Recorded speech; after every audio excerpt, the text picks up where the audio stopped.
പുതിയ ക്യാപ്റ്റൻ ഹർദിക് പാണ്ഡ്യയ്ക്ക് കീഴിൽ IPL-ന്റെ 17ാം സീസണിൽ മുംബൈ ഇന്ത്യൻസ് ടീം പതറുമോ? രോഹിത് ശർമ്മയെ നായക സ്ഥാനത്ത് നിന്ന് മാറ്റിയത് ഫ്രാഞ്ചൈസിക്ക് ദോഷം ചെയ്യുമോ? ഇതേക്കുറിച്ചെല്ലാം പ്രവചനം നടത്തിയിരിക്കുകയാണ് മുൻ ബാറ്റിംഗ് ഇതിഹാസം സുനിൽ ഗവാസ്കർ. ഇന്ത്യയുടെ മുൻ ഓൾറൗണ്ടർ ഇർഫാൻ പത്താനൊപ്പം മുംബൈ ടീമിനെക്കുറിച്ചും അവരുടെ കരുത്തിനെയും പോരായ്മകളെക്കുറിച്ചും വിശകലനം നടത്തുകയായിരുന്നു അദ്ദേഹം. മുൻ IPL സീസണിലെല്ലാം മുംബൈ 10 തളത്തിലാണ് തുടങ്ങിയിട്ടുള്ളത്. പക്ഷേ ഇത്തവണ അത് സംഭവിക്കില്ല.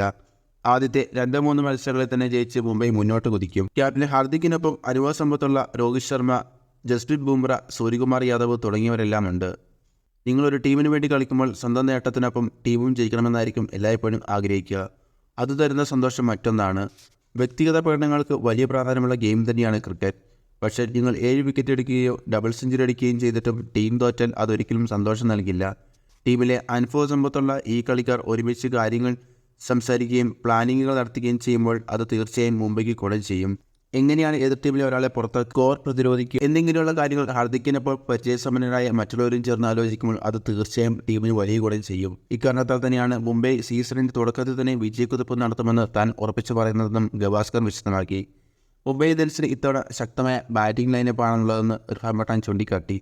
ടൂർണമെൻറ്റിൽ ആകെയുള്ള 10 ടീമുകളെടുത്താൽ ആരുടെ പക്കലും ഇത്രയധികം മികച്ച ഇന്ത്യൻ ബാറ്റർമാർ ഇല്ലെന്ന് നമുക്ക് കാണാം.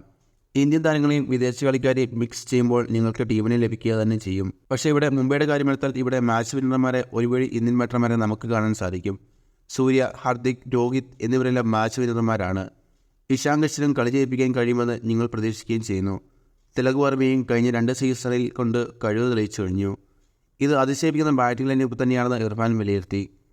ബൗളിങ്ങിൽ ജസ്പ്രീത് ബുംറയുടെ മടങ്ങിവരവ് മുംബൈ ബൗളിങ്ങിനെ മൂർച്ച കൂട്ടുമെന്നും ഗവാസ്കർ അഭിപ്രായപ്പെട്ടു. ബുംറ തിരിച്ചെത്തിയാൽ മുംബൈ ടീമിനെ സംബന്ധിച്ച് ഏറ്റവും വലിയ കാര്യം തന്നെയാണ്. കഴിഞ്ഞ സീസണിൽ അദ്ദേഹത്തിന് കളിക്കാനായില്ല. സീസണിൽ തിരിച്ചെത്തുമ്പോൾ കഴിഞ്ഞ തവണ തന്നെ മുംബൈ ടീം ശരിക്കും മിസ് ചെയ്തെന്ന് കാണിക്കാനായിരിക്കും ബുംറ ശ്രമിക്കുക. ബുംറയെ കൂടാതെ വലങ്ങയും പേസറായി കോട്സിയുമുണ്ട്. ഇടങ്കൈ ഓപ്ഷനുകളായി ബെൻഡോഫും മധുശങ്കിയുമുണ്ട്. ലസിത് മലിംഗയുടെ ബൗളിംഗ് ആക്ഷനുള്ള നുവാൻ തുഷാരയും മുംബൈ ഉപയോഗിച്ചേക്കും. പതിരനെ CSKയിൽ ധോണി ഉപയോഗിച്ച പോലെ തുഷാരയെ ഹാർദിക്കും ഇപ്പോൾ പരീക്ഷിച്ചേക്കാം. ഹാർദിക്ക് 2-3 ഓവറുകളോ വേണമെങ്കിൽ 4 ഓവറുകളോ ബൗൾ ചെയ്യാൻ സാധിക്കുന്നയാളാണ്. ഇനി മുംബൈയുടെ പക്കൽ ഒരുപാട് ഓപ്ഷനുകളുണ്ടെന്നും ഗവാസ്കർ വിലയിരുത്തി.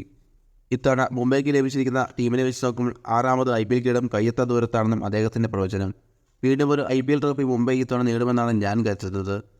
കിരീടം വളരെ അടുത്താണെന്നും ഗവാസ്കർ കൂട്ടിച്ചേർത്തു.